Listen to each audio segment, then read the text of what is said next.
Alors, je vous salue. Je voudrais parler de l'organisation de la Confédération Ashanti. Alors, cette confédération a été mise en place par Osei Tutu, pratiquement vers la fin du XVIIe siècle. Il a été le premier à s'enterrer. Alors, l'Ashanti, en fait, est une alliance de plusieurs royaumes et chefferies, avec à sa tête un lignage du clan Oyoko. C'est le clan qui a pour symbole l'aigle. Voilà. Alors, il y a la Santehene, c'est-à-dire le roi. Et il y a la Santehema, c'est-à-dire la reine. Et quand le roi de l'Ashanti s'installe officiellement au plan public, vous allez voir que déjà on voit l'organisation du royaume. Derrière lui, vous avez la Santehema, c'est-à-dire la reine. Et vous avez les chefferies dirigées par des clans Oyoko. Comme par exemple, ou des royaumes dirigés par le clan Oyoko, comme par exemple Dwaben, comme par exemple Kuntinase, comme par exemple Adenchemnaiso, etc. Ça, ce sont les chefferies et les royaumes dirigés par des familles de même clan que la Santehene. Maintenant, sur sa gauche, vous avez la Soumedjahene, c'est-à-dire le chef d'Asumendja. Voilà. C'est un royaume associé à la Confédération qui est dirigé par un clan Adjuana Abrade. C'est-à-dire que ceux qui ont pour symbole le feu et le chien. Et vous allez voir que à côté de la Soumedjahene, vous avez des chefferies de clans Adjuana Abrade, comme Suntreso, comme Ninahin, comme Ohuin, comme Kumaou, etc. Maintenant, sur sa droite, vous avez la chefferie de Giso, qui est dirigée par une famille de clans Asona. Ceux qui ont pour symbole le serpent, l'eau, la corneille, le corbeau, etc. Vous voyez. Mais, il faut savoir que il y a des chefferies qui sont autour de Koumassi. Et ces chefferies sont dirigées par des chefs qu'on appelle les Koumassi Nsafohene. C'est-à-dire les chefs guerriers autour de Koumassi. Voilà. Par exemple, les Koumassi Nsafohene, vous avez plusieurs chefferies qui sont des Koumassi Nsafohene. Comme par exemple le chef de Bantama, qui d'ailleurs au début de la Confédération était le Krontihene. C'est-à-dire qu'au début de la Confédération, le chef de Bantama était le chef d'état-major. C'est lui qui coiffait l'armée et qui dirigeait les troupes. Mais cela va changer quand le royaume de Mampon va entrer dans la Confédération.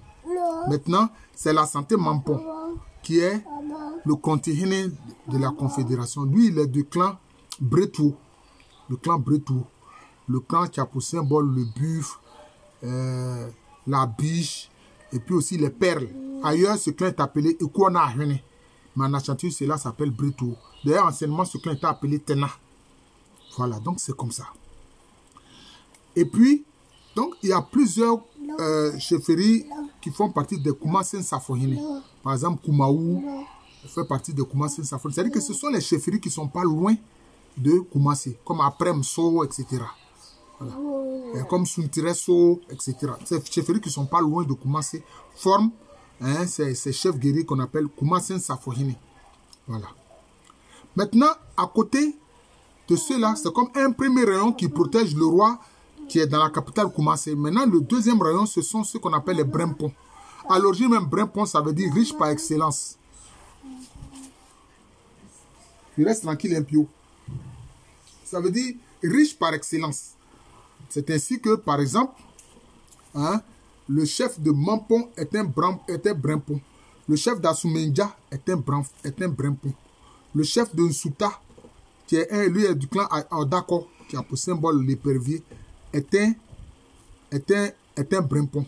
Le chef de Dwaben, qui est aussi Oyoko, est un Brempon. D'ailleurs, le chef de Dwaben, il l'appelle la Santehene Wafa, c'est-à-dire mon oncle du terrain.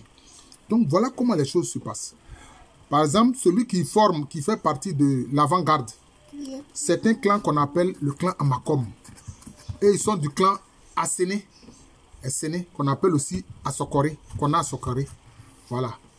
Et ceux-là, ils font partie de l'avant-garde. D'où bien si bien que quelquefois on parle de Adonten Asene.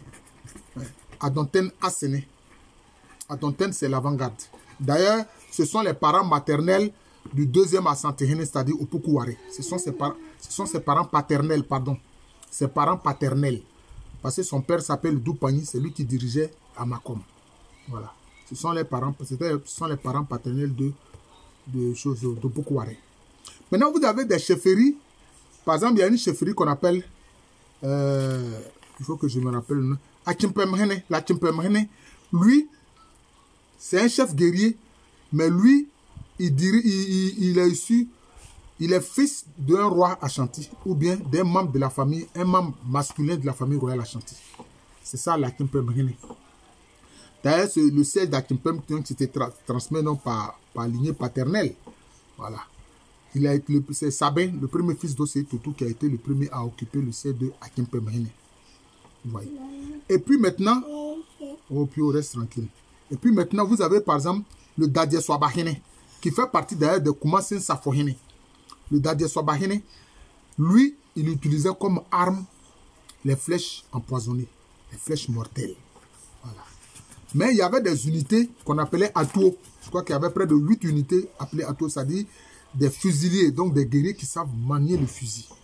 Voilà, comme je ne voudrais pas que la vidéo soit longue, voilà un peu comment la Confédération Ashanti est organisée. Maintenant, il y avait ce qu'on appelle les Adanfo, c'est-à-dire que les royaumes vassaux que l'Ashanti a eu à conquérir, quand ils doivent s'adresser au roi de l'Ashanti, ils passent par un chef Ashanti, qu'il soit un Brampon ou bien qu'il soit un Kumasin Safohene, on l'appelle Adanfo. Le terme Adanfo, ça veut dire mon ami. Par exemple, l'Adanfo du roi du Bronze Diamant, c'était le Bantamahene. Le Bantamahene était Adanfo de plusieurs royaumes.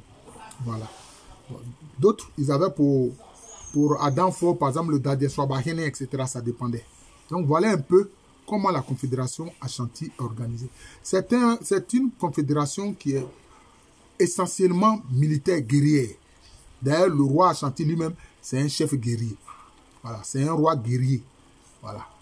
Quand il doit, après qu'on l'ait choisi comme Asantehene, c'est un an après qu'on lui remet officiellement le trône d'or des Ashanti qu'on appelle Sikadua Kofi.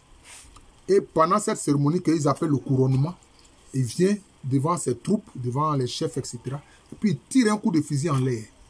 Voilà, c'est symbolique pour dire que lui, il est un chef, il est un roi guerrier. Voilà, donc voilà à peu près ce que vous devez savoir au plan de l'organisation. Sinon, les chefferies sont autonomes. Dans la gestion quotidienne, les chefferies sont autonomes. Voilà. Et quand il y a des guerres, le roi leur fait appel et puis ils répondent pour mener des missions. Merci beaucoup.